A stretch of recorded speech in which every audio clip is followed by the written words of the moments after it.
deyip oklayıp mene.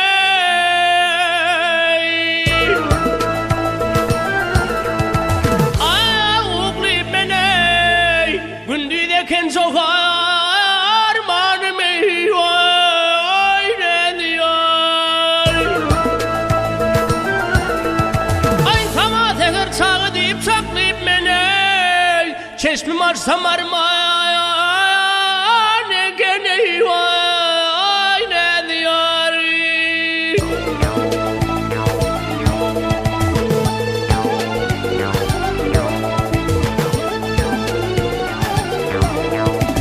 Gel görürsem keramatlı kolundan ey aylanayım da anıdan eyvay tilini. Bahar etmen ey kolum ey kaldım eyvay bilin deli. Yok ateş gâgı sen zıflımın ey hey hey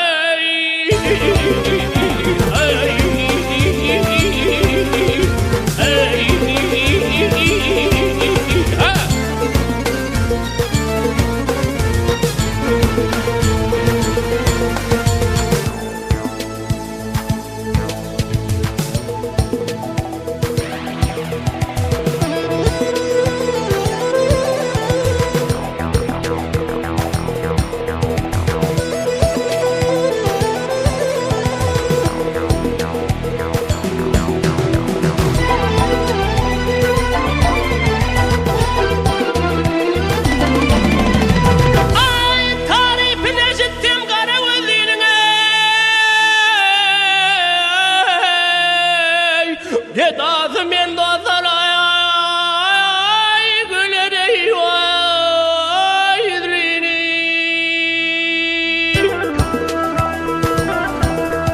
Ay divanından çıkan her bir sözlerinin ey keskil başım ben kurbanın eyvay ne diyor.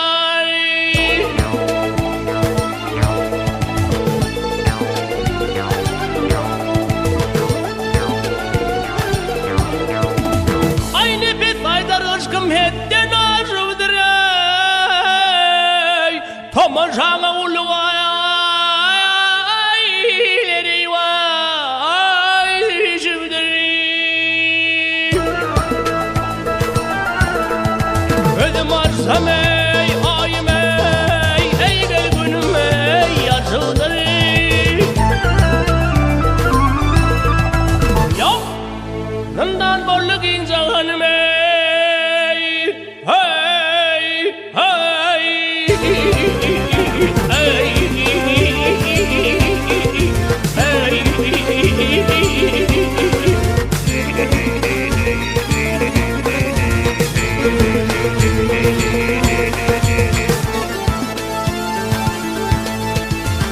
Aydın'dan bolluk insan hanım ne diyor ey?